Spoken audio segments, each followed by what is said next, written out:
ፍቅረኛዬ ሱሰኛ ነበር። በጣም ገፍቶኛል፣ አንገላቶኛልና ከምን በላይ ሲጋራ ያጨሳል።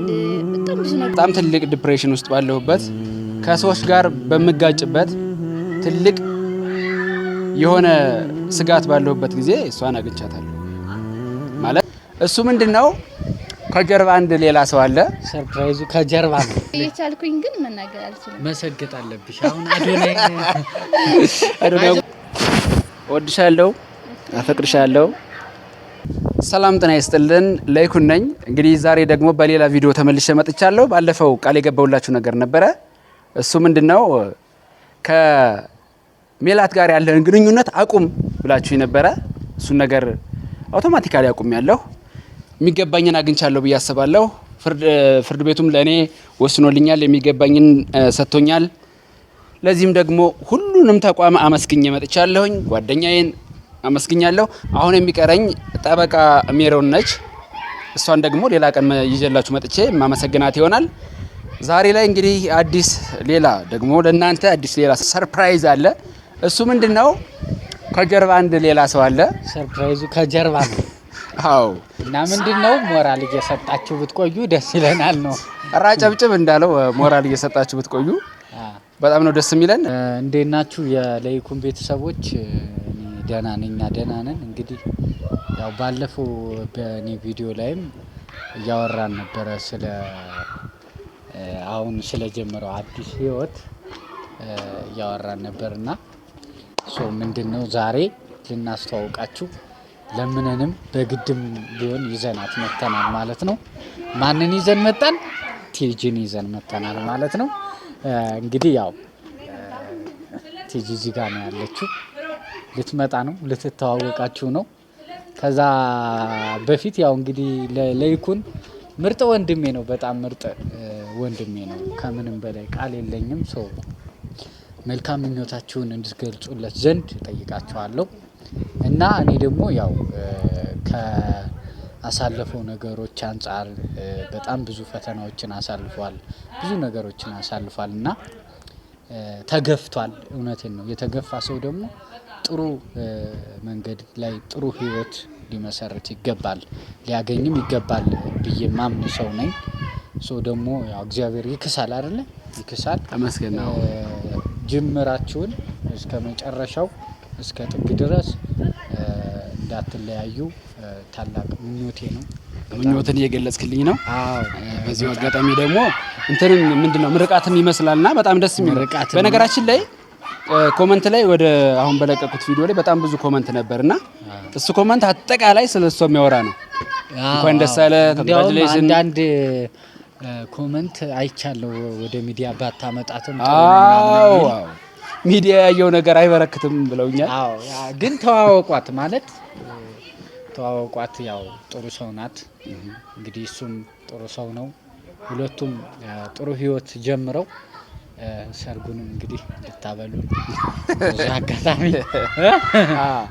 እንግዲህ አንዳንድ በነገራችን ላይ አንዳንድ ፈተናዎች ይኖራሉ አይደለ? አብረህ ለመኖር ግድ መቼም እንኳን የሰው ልጅ እንስሳት እርስ በርሳቸው ይፈታተናሉና ይፈትናሉ ይባላል። በነገራችን ላይ ንስርን ለማግባት ፈትና ታገባዋለች የሚል ነገር አይቻለውና በጣም ድንቅ የሆነ ነገር ነውና ፈተና አላበዛም። ግን ያንን ነገር የምታልፍ ከሆነ ያው የምታልፊ ከሆነ እዚሁ ስላለች ይሄንን ነገር አብረን ለመቀጠል ዝግጁ እንሆናለን ማለት ነው። እስኪ በሞራል አጨብጭቡ ነው ያለ። አጨብጭቡ እስኪ ላይ እንጂ ችግር የለውም። ለዚህ ጋር መሀል ግን ሳይሆን በዚህ አይቻልም። ራስሽን አስታውቂያቸው። እሺ፣ በቅድሚያ ትግስት ባያለው እንኳን ደህና ቆያችኝ ይላል።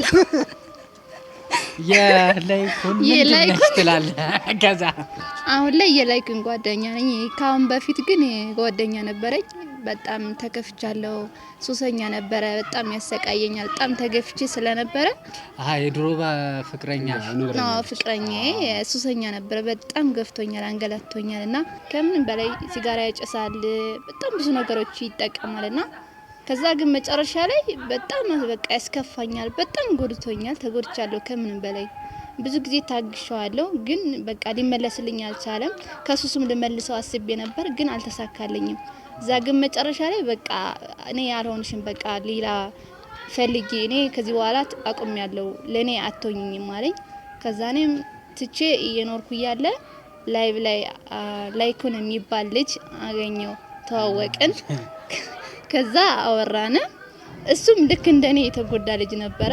እዛ እኔም ነገርኩት እኔ እንደዚህ እንደተገፋው ምናምን ሳሳውቀው ተግባባነ። በቃ ጥሩ ልጅ ነው፣ ከምንም በላይ በጣም ጥሩ ልጅ ነው፣ ለኔ ይሆነኛል፣ አሪፍ ልጅ ነውና አሁን ደግሞ ዛሬ ያው አግኝቸው ተግባብተን አውርተን ተገናኝተናልና በቃ እዚህ በኋላ ከሱ ጋር ህይወቴን ቀጥታ ምን ነው ተፋቅረናል ምትለው አንተ ለለለች አይነገርም እንዴ ትላለህ? በነገራችን ላይ ያው ሰው የሰው ልጅ የትኛውም ሰው ነው ለመጀመሪያ ጊዜ ወደ ሚዲያ ሲመጣ የሚናገረው ነገር የሚጠፋበት አለ። ግን ከሁላችን ሚዲያ ላይ ቀርበሽ ታውቂያለሽ? አይ ቲክቶክ ሰራለሁ። ቲክቶክ ሌሎች ነገር ቲክቶክ ላይ ካይን ተንካስማ ጥሩ ነሽ ማለት ነው። ሰራለሁ ቲክቶክ ሰራለሁ። እሺ ትንሽ ያው ሰው ጋር እንደዚህ እንትን ቢሰራ ትንሽ ፍረት አለብኝ። መናገር እየቻልኩኝ ግን መናገር አልችልም። መሰገጥ አለብሽ። አሁን አዶናይ ወርድ ይበላ መሰገጥ ማለት ያልሆነ ስራ መስራት ሳይሆን አሁን አንቺ ፍርሃት ነው ያለብሽ እንጂ የሆነ መስራት የምፈልጊው ነገር አለ። ያንን ደፍሮ ማውጣት ነው ባጭሩ መሰገጥ ማለት ነው። ለዛ ነው መሰገጥ ያለብሽ። ችግር የለም። እሺ ለማንኛውም እንደዚህ አይነት ችግር ይመጣልና በሷም እንደዚህ እንትን ብትል በዋናነት ከሷ የሰማሁት ነገር ምንድነው ችግር ያለበት ልጅ ነበረ ነው የምትለው።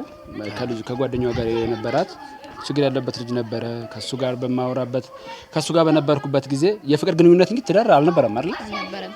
ስለዚህ እንደዛ በፍቅር ግንኙነት ውስጥ እያለን ከባድ የሆነ ሱስ ነበረበት። እንደዛ መሆኖች ይየው ነበረ። ልመልስ ሞከርኩ፣ አልተመለሰም። ከዛ በቃ መጨረሻ ላይ ይባስ ብሎ ደግሞ እኔ አልፈልግሽም አለኝ። በቃ ይሄ ከባድ ነገር ነው። በነገራችን ላይ አልፈልግም እንደማለት እና እንደመባል ልብ የሚሰብር ነገር የለም። በዚህ ሂደት ነው እንግዲህ ቪዲዮዎችን ታይ ነበረ። ከዛ እንዴት በዚህ ዘመን ደግሞ እንዲህ አይነት ሰው አለ እንዲህ አይነት ነገር አልኩ ነው የምትለው። ኮሜንት ታደርጋለች፣ በተደጋጋሚ ኮሜንት ታደርጋለች። ከዛ በውስጥ አወራች የሆነ ጊዜ ላይ። ከዛ ምንም መገናኘት ጀመር ማለት ነው፣ ማውራት ጀመር ምናምን። እንደዚህ አይነት ስር የሰደደ ነገር እንትን እንላለን ብዬ አላሰብኩትም። በነገራችን ላይ ሁሉም ነገር አጋጣሚ ሲሆን ደስ ይላል እና እንትን ያለ ሲገናኝ የተሻለ ነገር ይሆናል እና የተበደለ ይግባባል እና እሱ ነገር ነው ደግሞ በነገር ላይ እሷ ያለችው አይነት ሰው ለላይፍ በጣም የሚከብድ ሰው አደገኛ። በዚሁ አጋጣሚ ሴቶችም አሁን እኔ በዛው አብዛኛዎቹ ተከታዮቻችን ሴቶች ናቸውና ምነግራችሁ ነገር ምንድነው ከሱስ ያለን ሰው ማውጣት እጅግ ፈተና ነው። ፈተና ያለው ነገር የለም በፍጹም። ከሱስ ሰውን ውጣ ማለት በጣም በጣም በጣም ይከብዳል። በነገራችሁ ላይ ይወጣል ግን ተመልሶ እዛው ነው። እንደዚህ አይነት ሰው ላይ ባትጠጉ እኔ ባይ ነኝ። ገብቷችኋል? ከተጠጋችሁም እንዲወጣ እንደምንም መታገል ነው ያለባችሁ። ያው የምትወዱት ከሆነና ሱስ እጅግ በጣም ከባድ ነገር ነው። ወጣቶች ደግሞ ሱስ ውስጥ ባትገቡ። በነገራችን ላይ እንደ አጠቃላይ አሁን ያለንበት ከተማ ውስጥ አዲስ አበባ በተለይ በጣም በኃይለኛ ወጣቱ በዚህ ሱስ የተጠመደ ነው። እጅግ በጣም ማለት አሁን ላይ የማያጨስ የማይቀም ሱሰኛ ያልሆነ በቃ ከዚህ ነገሩ ሁሉ ራሱን ያገለለ ሰው እጅግ በጣም በቃ የተመሰገነ ሰው ነው ማለት ትችላለህ። እንደ ፋራ ሁሉ ይቆጠራል እንዴ እና ታዲያ እዚህ አዲስ አበባ እንደ ፋራ ባታጨስ ሱስ የሆነ ወይ ካላጨስኩ ወይ ካልቃምክ ወይ ከነሱ ሙድ ጋር ምናምን ካለው በቃ የእርድና መለኪያ ብለው የሚያስቡት ነገር አለና 10 ጊዜ ልፈርፍር እኔ ምን አገባኝ እግዚአብሔር ነው ሱስ እንትን ከመይ ልፈርፍር። አዎ እና እንዴ ከዚህ ነገር ጋር ግንኙነት ያላቸው ወጣቶችን ያው ባትሉ ይመከራል። ከተጠጋቸዋቸው ለፍቅር ካጫቸዋቸው ደግሞ እስከ ጥግ ድረስ ይላችሁ ብታጠኑት ለመመለስ ብትሞክሩ ምናምን መልካም ነው እንላለን። በነገራችን ላይ ባለፈው ያነሳነው ርዕሰ ጉዳይ በራሱ እጅግ በጣም ኢምፖርታንት የሆነ ነገር ነው ያነሳነው። ይሄ ከዲፕሬሽን ጋር ተያይዞ ከስራ ማጣት ጋር ተያይዞ ሰዎች ራሳቸው እንዴት ያጠፋሉ የሚል ነገር አንስተን ነበርና በጣም ብዙ ነገር ሲሰጡ ነበር ስለሱ ጉዳይ እና ወጣቶችን ነው እንግዲህ በዚህ ውስጥ አሉ። ያው ሱስ ብዙ ነገሮችን ይዞ ይመጣል። በነገራችን ላይ ያንን ለምሳሌ አንድ ጫት የለመደ አካል ጫት ካላገኘ በሰዓቱ ያዛጋል፣ ዲፕሬሽን ውስጥ ይገባል። መንቀሳቀስ አይችልም። እንደውም ምን ይላሉ መሰለህ ጫትን የስራ መቀስ ነው ይሉታል። እሱን እንትን እያልክ እያለ የምትሰራው ስራ አመርቂ የሆነ ውጤት ያስገኛል ብለው ያስባሉ። ምናልባት እኛ ስሜቱን ስለማናውቀው ነው ወይም አይደለም የሚለውን የሚያውቀው እኛ እናውቀው። ግን ከዚህ ጋር በተያያዘ አንድ ነገር ልናገር። ዶክተር ወዳጀነህ መሐረነ ምን ብሏል መሰለህ? ጥናት አድርጌ ነበረ። እኔ በጣም የተመቸኝ ንግግር ነው። ጥናት አድርጌ ሁለቱ ስለ ገንዘብ አያያዝ ሲያወራ ነው። ሁለቱ የትኛው ገንዘብ ይይዛል? ጫት ይዞ ራይድ የሚሰራና ጫት ተጠቃሚ ሆኖ ራይድ የሚሰራና ጫት ተጠቃሚ ሳይሆን ራይድ የሚሰሩትን ጥናት አድርጌ ነበረ። ጫት ተጠቃሚው የራሱ ራይድ ነበረው አለ። ጫት የማይጠቀመው ደግሞ የሰው ራይድ ተቀጥሎ እየሰራ ነበረ። ከዛ ከስንት ጊዜ በኋላ ሳያቸው አለ ጫት የማይጠቀመው ሰውዬ የራሱን ራይድ ገዝቶ አከራይቶ ሌላ ገዝቷል አለ። ያኛው ግን ከራይዷ ውጭ ሌላ ነገር የለውም። ስቲል ባንድ ራይድ ነው ያችኑ ነው የሚሰራው። ስለዚህ ከዚህ ነገር እንትን በሉ ምናምን ብሏል። አሁን እንግዲህ ይሄን ሁሉ ታሪክ ይዞ የሚመጣው የትግስት የድሮ ፍቅረኛ የነበረው አሁን የኔ ባላንጣ ማለት ነው። ይባላል ይሄን ቪዲዮ እንዳይመጣ ይምጣ ፍቅር ላይ አለ ሌላ ፈተና እንደዛ ይላልና ሁላችሁም ወጣቶች በነገራችን ላይ ይሄን ነገር ብታዩልን ራሳችሁን ብትፈትሹ እና እንዲህ አይነት ሱስ ውስጥ ያላችሁ ወጣቶች ራሳችሁን ብታዩ ራሳችሁን ብትፈትሹ ወደ ሰውነት ራሳችሁ ላይ ኢንቨስት ብታደርጉ መልካም ነው ብለን እናስባለን። እስኪ ትግስት የመጨረሻ ምኞቷን ትንገረንና ሳይሆን እንግዲህ ከመጣን አይቀር ፍቅራችሁም ተገላለጹ እንጂ እኛ እንስማ እንዴ።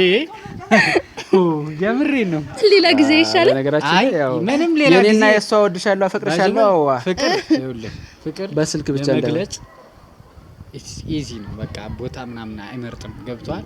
ስለዚህ ፍቅራችሁን ብትገላለጹ ደስ ይላል። እንኳን አሁን በዚህ ዘመን አባዬ አንተ ጀምር ነው እማዬ አንቺ አባ አንተ ጀምር አባዬ አንተ ጀምር አባዬ አንተ ጀምር የሚባባሉበት ዘመን ይሄ ቀላል ነገር ነው። ፍቅር ተገላለጹ የምር ምን ያክል ኧረ ነገር አፈጣልሽ አይ የምር ፍቅርሽን ገለጭልን እስኪ።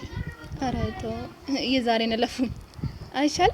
አይ ምንም ችግር የለውም። ምንም ሰማተኛ ሰማይ አለ ሞታ ግለጭላት። በወደኩበት ከራሴ ጋር ባልነበርኩበት በጣም ትልቅ ዲፕሬሽን ውስጥ ባለሁበት ከሰዎች ጋር በመጋጭበት ትልቅ የሆነ ስጋት ባለሁበት ጊዜ እሷን አግኝቻታለሁ።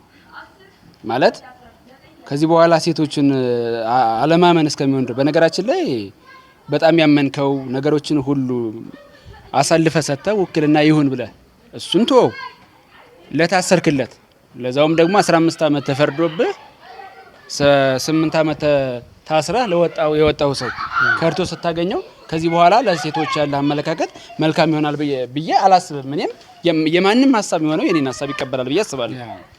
እና በዚህ ሰዓት ደግሞ የሷ ሀሳብ አሳምኖኝ ስሜቷ ገብቶኝ አሁን ላይ ለፍቅር መገናኘት ማለት ለኔ ትልቅ ነገር ነው ብዬ አስባለሁ። እና ትግስት በጣም ነው የምወድሽ። የወደፊቷ የልጆች እናት የዛሬው ፍቅረኛ ናትና አትስኮርመም እንጂ ምን ነው ትላለና ተመልካቾች ደስታ ነው። ተመልካቾች እንግዲህ ከትግስት ጋር የነበረን የሚኖረንን ጉዞና ከዚህ በኋላ ደግሞ የምናደርገውን እንቅስቃሴ እያንዳንዱ ነገር ወደ እናንተ እናመጣለን። ሰርጉን እጠራቸዋለሁ እና ያው በእርግጥ ኮመንታቸው ላይ ምን ብላችሁኛል? ሚዲያ ያየው ነገር አይበረክትምና ለይኩን ከዚህ በኋላ ያለህን ነገር ብታረጋጋው ከራስ ጋር ብትሆን ምናምን የሚል ኮመንት አይቻለሁኝ። ትክክል ነው። ሰው በጥላቻም በምንም ወደ ሚዲያ መጥቶ የሚያወራው ነገር አለ። እኛ ደግሞ አሁን ላይ ፍቅረኛሞች እንጂ አልተጋባንም ገና። ስለዚህ ያለውን ነገር ገና እየተነጋገርንበት እየተመካከርን እንቀጥላለን እንጂ ጋብቻው ገና ስለሆነ እስከዛ ድረስ ቲጂን በደንብ አድርጋ ያታለው እሷን በደንብ አድርጋ የመመልከቻ አይን ወይም መነጽር ካላት እኔን ማየት ትችላለች። እኔ ደግሞ እስከ ኩላሊቷ ድረስ እጄ ለማየት ሞክራለሁ። ለዛሬው እዚህ ጋር እንጨርሳለን ማለት ነው። እወድሻለሁ፣ አፈቅርሻለሁ። ጭጥወጣሽ እሺ እወዳቸዋለሁ። ተመልካቾች እንግዲህ ያላችሁን ሀሳብ አስተያየት እንግዲህ ወንድሜ ያጣፍጥልህ አሜን አሜን ያጣፍጥልህ። ደስ ብሎኛል። ሀሳባችሁን ግለጹልን። እንወዳቸዋለን። ቻው